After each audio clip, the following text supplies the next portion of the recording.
안녕하세요. 투르스포럼의 김우규입니다. 며칠 전에 일본 다카이치 사나이 총리를 비롯해서 일본 정치인분들께 한국의 부정선거 논란과 중국의 개입 의혹에 관한 글을 전달을 해드렸습니다. 이 일에 관해서는 프리덤조선의 이다 유카리상 이 통역으로 도와주셨고, 그리고 또 3.1운동 100주년 기념사업회 이모 선생님께서 중간에 중요한 역할을 담당해 주셨습니다. 이 시간을 빌어서 다시 한번 감사의 말씀 전해드립니다. 아무쪼록 일본이 한국 상황을 정확하게 이해하고 지금 이 시기를 함께 헤쳐나가게 되기를 바랍니다. 그리고 우리가 모두 함께 해야 할 일이 있습니다. 저는 바라기를 한국과 미국, 일본이 협력해서 북한의 궁극적인 해방을 이뤄내야 할 때가 바로 지금이 아닌가 싶은데요. 투르스포럼의 기본 인식이기도 합니다. 북한의 해방. 박근혜 정부 당시에는 2, 3년만 지나면 북한이 해방될 거다, 이런 예측을 하신 분들이 참 많이 계셨는데 지금 상황은 조금 안타깝긴 합니다. 하지만 그날은 반드시 올 거라 믿습니다. 그럼 다카이치 사나이 총리를 비롯한 일본 정치인분들께 전해드린 글, 이 영상을 통해서 공유해드리도록 하겠습니다. 감사합니다. 부정선거 논란과 중국의 개입 의혹, 한국 민주주의의 위기와 일본의 역할, 수신, 자유와 인권의 보편적 가치를 공유하는 일본의 정치인 및 지도자 여러분, 존경하는 일본의 정치 지도자 여러분, 대한민국은 지금 보이지 않는 전쟁, 즉 체제 전쟁의 한복판에 서 있습니다. 지난해 세계를 놀라게 한 윤석열 대통령의 비상계엄 선포와 이어진 거대 야당의 탄핵소추 사태는 단순한 국내 정치 권력 싸움이 아닙니다. 이것은 대한민국이 자유민주주의 진영에 남을 것인지 아니면 중국 공산당의 위성국가로 전락할 것인지에 관한 절체절명의 싸움입니다. 저희는 오늘 이 사태의 본질적인 원인인 부정선거 의혹과 중국의 위협에 대해 일본 정치권에 있는 그대로의 진실을 전하고 동북아의 평화를 위한 연대를 호소하고자 합니다. 첫 번째, 나토로 향한 윤석열, 그리고 중국을 따른 이재명. 대한민국의 안보 상황을 이해하기 위해서는 현재 한국의 두 정치 세력이 보여주는 극명한 외교 안보 노선을 분명히 보아야 합니다. 윤석열 대통령은 한미일 동맹과 서방 자유진영과의 연대를 선택했습니다. 그는 취임 후 경색되었던 한일 관계를 복원하고 한미동맹을 강화했으며 한국 대통령으로서는 최초로 3년 연속 나토 정상회의에 참석해서 서방 세계와의 연대를 공고히 했습니다. 이에 대해 중국 정부는 한국은 대가를 치르게 될 것이라고 위협한 바가 있습니다. 윤석열 대통령의 탄핵은 어쩌면 이러한 결과인지도 모릅니다. 반면 현재 이재명 대통령은 노골적인 친중 행보를 보이고 있습니다. 그는 미국 측의 나토 정상회의 초청을 받고도 응하지 않고 불참했습니다.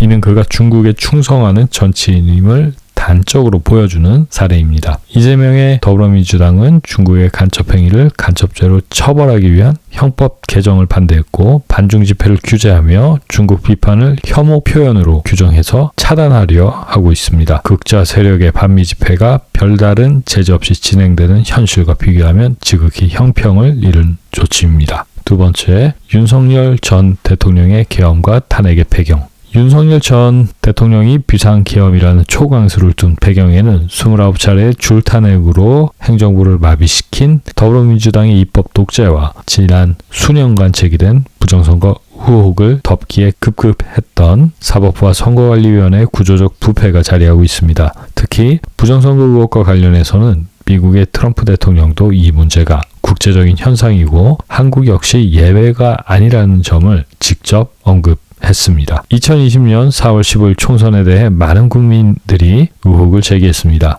당시 미국 미시건 대학의 월터 미베인 교수는 통계 분석을 통해서 약 7%의 표가 조작되었을 가능성을 지적했습니다. 이에 따라 선고 소송이 이어졌고 법원의 재검표 과정에서는 조작 없이는 생성될 수 없을 것 같은 다양한 형태의 투표지가 발견됐습니다. 친권 다발처럼 한 번도 접히지 않은 표들이 무수히 투입된 사실은 의혹을 더욱 증폭시켰습니다. 한국산 전자투표기는 이미 콩고, 이라크 등 해외에서 부정선거 도구로 지목됐고 니키 헤일리 전 미국 유엔 대사가 이를 직접 경고한 바 있습니다. 더불어 2013년 한국중앙선거관리위원회 주도로 설립된 세계선거기관 협의체 이 웹은 글로벌 부정선거 네트워크의 일부라는 의혹까지 제기되고 있습니다. 그럼에도 불구하고 대법원은 부정선거 의혹을 제기한 원고에게 모든 입증 책임을 지우는 불합리한 판결로 사건을 기각했고 이는 의혹을 더욱 키우는 결과를 나왔습니다. 한국에서는 현직 대법관과 판사가 중앙선거관리위원장과 지역선관위원장을 겸직하는 구조 때문에 자신의 사건을 스스로 심판하는 기형적 선고소송 체계라는 비판이 제기되고 있습니다.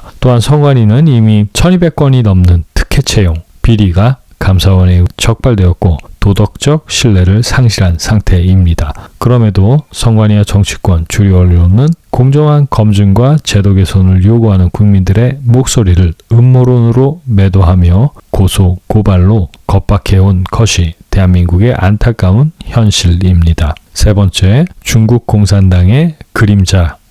더욱 심각한 문제는 부정선거 의혹의 배후에 중국이 있다는 것입니다. 2018년 한국중앙선거관리위원회는 중국 공산당 정치상무위원이자 국제통일전선을 총괄하는 왕후닝을 찬양하는 홍보 영상을 공식 유튜브 채널에 게시했습니다. 이는 해외 선거 개입을 지휘하는 핵심 인물을 선관위가 칭송한 사례였습니다. 중국의 댓글 부대에 의한 한국 여론 조작 정황도 지속적으로 포착되고 있습니다. 또 국가정보원의 보안 점검에서는 한국 선관위 서버가 해킹에 매우 취약하다는 사실이 드러났습니다. 특히 지난 11월 국정감사에서는 선관위 사무총장이 사전투표 전날 모의시험과 사전투표 기간 이틀 동안 선거망과 외부망이 분리되지 않은 채 연결된 상태로 운영된다는 사실을 시인했습니다. 이는 그동안 선관위의 공식적인 주장과 정면으로 배치되는 것이고 해킹을 통한 데이터 조작 가능성을 스스로 인정한 것이어서 큰 파장을 일으켰습니다.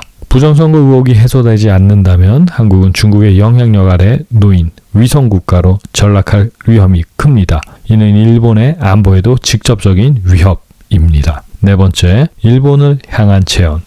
과거사를 넘어 자유통일의 미래로. 한국의 거대 여당 더불어민주당은 대한민국은 친일파가 세운 부정한 나라라는 왜곡된 좌익 민족주의 사관에 기반해서 반일 감정을 정치적으로 이용해 왔습니다. 이제 한국과 일본은 과거의 상처를 넘어서 자유와 인권이라는 보편적 가치를 중심으로 연대해야 합니다. 특히 북한 주민들을 해방하고 대한민국이 주도하는 자유통일을 달성하는 것이 동북아 평화의 유일한 길이며 이를 위해 한국과 일본은 긴밀히 협력해야 합니다. 그러나 지금 대한민국의 자유민주주의는 중대한 기로에 서 있습니다. 이것은 단순한 혼란이 아니라 동북아 질서와 직결된 체제 전쟁입니다. 일본의 정치 지도자 여러분, 한국에서 벌어지고 있는 이 싸움의 본질을 직시해 주시기 바랍니다. 공정한 선거를 바라는 한국 국민들의 정당한 요구가 실현되고 중국의 은밀한 침투에 맞서 한국과 일본이 굳건한 안보 파트너로 함께 나갈 수 있도록 깊은 관심과 지지를